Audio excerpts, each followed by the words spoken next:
ဘီလီယံနာတထေးမအမျိုးသမီးကြီးဟာမိန်းကလေးကြီးရဲ့နဖူးပေါ်မှာရှိနေတဲ့မက်မွန်ပွင့်ပုံစံမဲ့လေးကိုတွေ့လိုက်ရတဲ့အခါအံ့အားသင့်သွားခဲ့ပါတယ်။အဲ့ဒီမဲ့လေးဟာလွန်ခဲ့တဲ့နှစ်ဆက်ကသူ့ရဲ့မွေးကင်းစသမီးလေးမှာပါလာခဲ့တဲ့မဲ့နဲ့တပုံစံနဲ့တူနေခဲ့တာဖြစ်ပါတယ်။အဲ့ဒီလိုတွေ့လိုက်ရတာနဲ့လွန်ခဲ့တဲ့နှစ်ဆက်ကသူမရဲ့သမီးလေးမွေးဖွားခဲ့တဲ့နေ့ကိုချက်ချင်းတတိယသွားခဲ့ပါတယ်။အဲ့ဒီတုန်းကသူမရဲ့ဒုတိယရောက်ဖက်ရဲ့ဇနီးကအကြောင်းပြချက်အမျိုးမျိုးပေးပြီးကလေးကိုချီသွားခဲ့ပူပါတယ်။ဒါပေမဲ့ကလေးကိုပြန်လာအပ်တဲ့အချိန်မှာတော့ကလေးမလေးရဲ့နဖူးပေါ်ကမဲ့လေးဟာလုံးဝပျောက်ကွယ်သွားခဲ့ပါတော့တယ်။အစတုန်းကတော့သူလည်းတန်တရားဝင်ခဲ့မိပါတယ်။တယောက်ကကလေးကိုခိုးပြီးလဲလိုက်တာလားလို့တွေးမိခဲ့တာပေါ့။ဒါပေမဲ့သူမရဲ့ဒုတိယမောင်နှမကဒါဟာမဲ့မဟုတ်ပဲအသွေးဆက်အပြောက်တက်ပါပဲလို့အခိုင်အမာပြောဆိုခဲ့ပါတယ်။အဲ့ဒီအချိန်ကသူမလဲကလေးမိဖွားစာဖြစ်ပြီးခန္ဓာကိုယ်အားနဲ့ကစိတ်ရှုပ်ထွေးနေကြတာကြောင့်အကျယ်တဝင်းဆက်မစစ်ဆေးဖြစ်ခဲ့တော့ပါဘူး။အခုတော့အဲ့ဒီလိုမဲ့တူတဲ့ကလေးမလေးနဲ့ရုတ်တရက်ထပ်ဆုံလိုက်ရတဲ့အခါသူမရဲ့ရင်ထဲမှာတန်တရားတွေတရှိန်ထိုးပြန်ပေါ်လာခဲ့ပါတော့တယ်။အဲ့ဒီတုန်းကသူမရဲ့သမီးလေးအမှန်တကယ်လဲခံလိုက်ရဖို့ရာဂိုင်နှုန်းအယမ်းများနေပါပြီ။ဘာဖြစ်လို့လဲဆိုအဲ့ဒီလိုတွေးမိတာနဲ့အဲ့ဒီမိန်းကလေးကိုအိမ်ကိုခေါ်လာဖို့သူမဆုံးဖြတ်လိုက်ပါတယ်။ဒါပေမဲ့နောက်ဆက်တွဲဖြစ်လာတဲ့အရာတွေကသူမရဲ့မျှော်မှန်းချက်ထက်အများကြီးကျော်လွန်သွားခဲ့ပါတယ်။အဲ့ဒီမိန်းကလေးကရေမိုးချိုးတက်ရက်လှပစွာဝစ်ဆင်ပြီးတဲ့အခါမှာသူမငငယ်ကပုံစံနဲ့တပုံစံနဲ့တူနေတာကိုတွေ့လိုက်ရပါတယ်။အဲ့ဒီနောက်မှာတော့လွန်ခဲ့တဲ့နှစ်ဆက်လု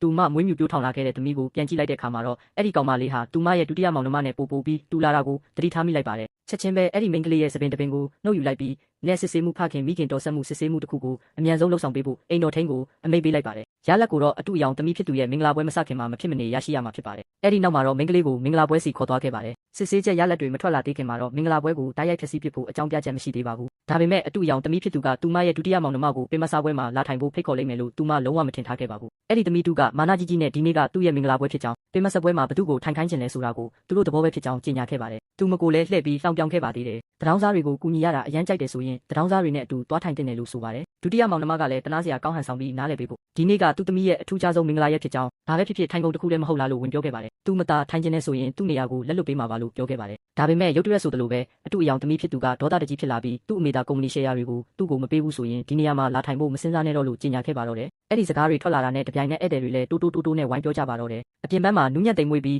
ရင်ကျေးသိမ်မွေ့ပုံပေါက်တဲ့ဒီမျိုးသမီးဟာသူ့သမီးကိုတကယ်တမ်းကျတော့လုံးဝဂရုမစိုက်ဘူးလို့ဘယ်သူမှမထင်ထားခဲ့ကြပါဘူး။ဧည့်သည်တွေမသိလိုက်တာကတော့နောက်ွယ်မှာအမှန်တကယ်ဘာတွေဖြစ်နေလဲဆိုတာပါပဲ။မူလကတော့သူမဟာမင်္ဂလာပွဲပြီးဆုံးသွားတဲ့အခါရှယ်ယာတွေအားလုံးကိုအဲ့ဒီသမီးအတူကိုလွှဲပြောင်းပေးဖို့စီစဉ်ထားခဲ့တာဖြစ်ပါတယ်။ဒါပေမဲ့အခုတော့ဒီကလေးမလေးဟာသူ့ရဲ့ရင်သွေးရင်းစစ်မဟုတ်ဘူးဆိုတာကိုသူမသိချသွားပါပြီ။ဒါကြောင့်သမီးအတူရဲ့အထောက်ထားနဲ့ပတ်သက်ပြီးသူ့ရဲ့တန်တရားကိုဓာတ်ရိုက်ထုတ်ဖော်ပြသလိုက်ပါတယ်။ဒီအချက်ကိုကြားလိုက်ရတဲ့အခါဒုတိယမောင်နှမရဲ့မျက်နှာထားချက်ချင်းပြောင်းလဲသွားပါတော့တယ်။ပြီးတော့ရှယ်ယာတွေအားလုံးကိုသူတလူတည်းသိမ်းပိုက်ချင်လို့ဒီလိုအကြောင်းပြချက်တွေလုပ်ကြံဖန်တီးပြီးပြဿနာရှာနေတာလို့ကြမ်းတမ်းဆွဆွဲပါတော့တယ်။ဧည့်သည်တွေကလည်းရှယ်ယာတွေကိုလက်လွတ်မပေးချင်လို့သမီးဖြစ်သူကိုရှောင်ရှားဖို့အတွက်အကြောင်းပြချက်တွေရှာနေတာပဲဖြစ်ရမယ်ဆိုပြီးတယောက်ပြီးတယောက်ဝိုင်းဝန်းအပြစ်တင်ကြပါတော့တယ်။အဲ့ဒီအချိန်မှာပဲအိမ်တော်ထိန်ကဒနက်စစ်ဆေးချက်အစီရင်ခံစာတွေကိုကင်ပြီးအပြေးလွှားရောက်လာခဲ့ပါတယ်။သူမလည်းလူတွေအားလုံးရဲ့ရှေ့မှာကြေညာလိုက်ပါတယ်။ဒီနေ့မှာဒနက်စစ်ဆေးမှုနှစ်ခုလုပ်ခဲ့ပါတယ်။တစ်ခုကသူမနဲ့သမီးတူကြမှာဖြစ်ပြီးနောက်တစ်ခုကသူမနဲ့ဒီမိန်းကလေးကြမှာဖြစ်ပါတယ်။ဘသူကသူမရဲ့သမီးရင်းလဲဆိုတာမကြခင်သိရတော့မှာပါလို့ဆိုပါတယ်။သမီးအတူကချက်ချင်းပဲဒေါသပေါက်ကွဲပြီးသူမယူထနေပြီလို့အော်ဟစ်ပါတော့တယ်။ကိုယ်တိုင်မွေးမြူပြိုးထောင်လာတဲ့သမီးကိုတော့မယုံကြည်ဘူးလို့ဆိုပါတယ်။ဒုတိယမောင်နှမကလည်းစစ်ဆေးချက်အစီရင်ခံစာကိုလူယူဖို့စူးစမ်းခဲ့ပါသေးတယ်။ဒီအဖြစ်အပျက်တွေကအဲ့ဒီမိန်းကလေးဟာသူမရဲ့သမီးရင်းအမှန်တကယ်ဖြစ်တယ်ဆိုတာကိုသူမကိုပို့ပြီးယုံကြည်သွားစေခဲ့ပါတယ်။ဒါပေမဲ့စစ်ဆေးချက်အစီရင်ခံစာကိုဖွင့်ဖတ်လိုက်တဲ့အခါမှာတော့သူမလုံးဝထုံထိုင်းအံ့အားသင့်သွားခဲ့ရပါတယ်။အစီရင်ခံစာမှာဖော်ပြထားချက်အရအဲ့ဒီသမီးအတူဟာသူမရဲ့သမီးရင်းဖြစ်နေခဲ့ပါတယ်။လက်မခံခြင်းလို့အသေးလဲညှဉ်းဆန်ခြင်းနေပေမဲ့အဖြူအမဲနဲ့ရှင်းရှင်းလင်းလင်းရေးသားထားတဲ့ညင်မရတဲ့ရလက်ကသူမကိုယုံကြည်ယုံမှတပါအခြားရွေးချယ်စရာမပေးတော့ပါဘူး။ဧည့်သည်တွေကလည်းသူမဟာရက်ဆက်ပြီးနှလုံးသားမရှိတဲ့သူလို့ပို့ပြီးယုံကြည်သွားကြပါတော့တယ်။ရှယ်ယာတွေကိုလူယူဖို့အတွက်ဒီဇလန်ကိုသူမကိုယ်တိုင်တမင်ဖန်တီးခဲ့တာဖြစ်တယ်လို့သူတို့ကယူဆကြပါတယ်။ဒုတိယမောင်နှမနဲ့သမီးတူကတော့ပို့ပြီးဝမ်းသာအားရဖြစ်သွားကြပါတယ်။ပြီးတော့သူတို့ကတနာစရာကောင်းဟန်ဆောင်ပြီးမိသားစုစည်းစိမ်ဥစ္စာတွေကိုသိမ့်ပိုက်ဖို့အတွက်မိန်းကလေးကြီးကသမီးရင်းနေရာမှာတခြားမိန်းကလေးတစ်ယောက်နဲ့အစားထိုးဖို့ကြိုးစားနေတယ်လို့ဆွဆွဲကြပါတော့တယ်။ဒါပေမဲ့သူမရဲ့ရင်ထဲမှာတော့တခုခုမှားယွင်းနေတယ်လို့ဆက်ပြီးခံစားနေရဆဲပါပဲ။မိန်းကလေးရဲ့နဖူးပေါ်ကမက်မွန်ပွင့်ပုံစံမဲ့လေးဟ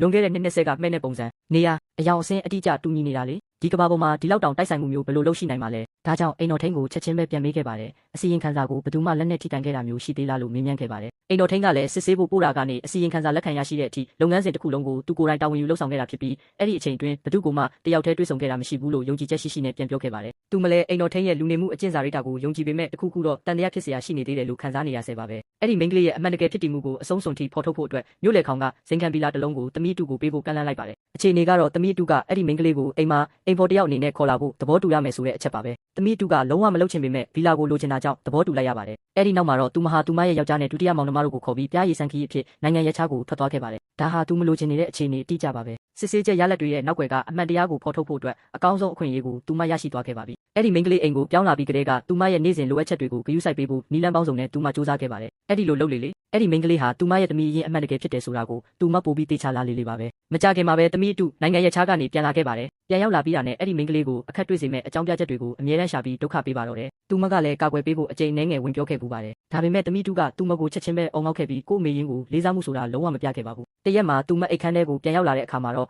သူ့အမေပေးခဲ့တဲ့လက်ဝတ်ရဲ့လက်ဆွဲတော်လက်ဆွဲပျောက်ဆုံးနေတာကိုတွေ့လိုက်ရပါတယ်။အိမ်မှာရှိတဲ့အိမ်ဖော်တိုင်းကိုမေးမြန်းခဲ့ပေမဲ့ဘယ်သူမှမသိကြပါဘူး။သမီးတူကအံ့ဩဟန်ဆောင်ပြီးအဲ့ဒီလက်ဆွဲကိုအဲ့ဒီမိန်းကလေးခိုးသွားတာတေချာတယ်လို့အခိုင်အမာပြောဆိုပါတော့တယ်။သူမကမယုံဘူးဆိုတာကိုမြင်တော့လုံခြုံရေးဗီဒီယိုမှတ်တမ်းကလေးကိုစစ်ဆေးကြည့်ဖို့အထိအကြံပြုခဲ့ပါတယ်။ဒါပေမဲ့ထွက်လာတဲ့ရလဒ်ကတော့လုံးဝကိုမထင်မှတ်ထားတဲ့အနေအထားဖြစ်နေပါတယ်။ဗီဒီယိုမှတ်တမ်းအရသူမရဲ့အခန်းထဲကိုနောက်ဆုံးဝင်သွားခဲ့တဲ့တူဦးတဲ့တော့သူကအဲ့ဒီမိန်းကလေးဖြစ်နေပြီးလက်ဆွဲကိုလည်းအဲ့ဒီမိန်းကလေးရဲ့အခန်းထဲကနေပဲအမြန်ဆုံးရှာဖွေတွေ့ရှိခဲ့ပါတယ်။ဒီအချက်လက်တွေကြောင့်သူမလည်းသူမကိုယ်တိုင်လူချင်းမှားယွင်းအကဲဖြတ်မိခဲ့ပြီဆိုတာကိုယုံကြည်ရတော့မဲ့အနေအထားဖြစ်သွားခဲ့ပါပြီ။အဲ့ဒီမိန်းကလေးဟာရည်ရွယ်ချက်အစစ်အမှန်ကိုဖုံးကွယ်ထားတတ်တဲ့သူဖြစ်နေတယ်လို့သူမယူဆသွားခဲ့ပါတယ်။ချက်ချင်းပဲအဲ့ဒီမိန်းကလေးကိုအိမ်ထဲကနေနှင်ထုတ်ပစ်ဖို့အမိန့်ပေးလိုက်ပါတယ်။အဲ့ဒီလိုနဲ့အရာရာတိုင်းပြီးဆုံးသွားပြီလို့သူမထင်ခဲ့ပါတယ်။ဒါပေမဲ့အဲ့ဒီညမှာပဲအိမ်တော်ထင်းကသူမစီကိုရောက်လာခဲ့ပါတယ်။အဲ့ဒီမိန်းကလေးကမသွားခင်မှာပေးစရာရှိတာလေးတစ်ခုကိုပေးခဲ့ဖို့မှသွားခဲ့တယ်လို့ပြောပါတယ်။သူမဖွင့်ကြည့်လိုက်တဲ့အခါမှာတော့စိတ်ကိုတည်ငြိမ်စေပြီးအိပ်ပျော်စေတဲ့ဆေးဖက်ဝင်အပင်ထုတ်လေးတစ်ထုပ်ကိုတွေ့လိုက်ရပါတယ်။အဲ့ဒီအချိန်ကျမှသာသူမကြသေးခင်ကမှဘာကြောင့်အိပ်ပျော်ရတာပိုကောင်းလာခဲ့လဲဆိုတာကိုသူမသဘောပေါက်နားလည်သွားခဲ့ပါတော့တယ်။တကယ်တမ်းကတော့အဲ့ဒီမိန်းကလေးကသူမရဲ့ခေါင်းရင်းအောက်မှာစိတ်ငြိမ်ဆေးဖက်ဝင်ပင်တွေကိုတိတ်တဆိတ်လာထည့်ပေးထားခဲ့တာဖြစ်ပါတယ်။အဲ့ဒီနောက်မှာတော့အိမ်ပေါ်မလေးကလည်းအမှန်တရားကိုဝန်ခံလာခဲ့ပါတယ်။အဲ့ဒီမိန်းကလေးဟာမကြသေးခင်ကမှမွေးရက်နဲ့အမျိုးမျိုးနဲ့ပတ်သက်ပြီး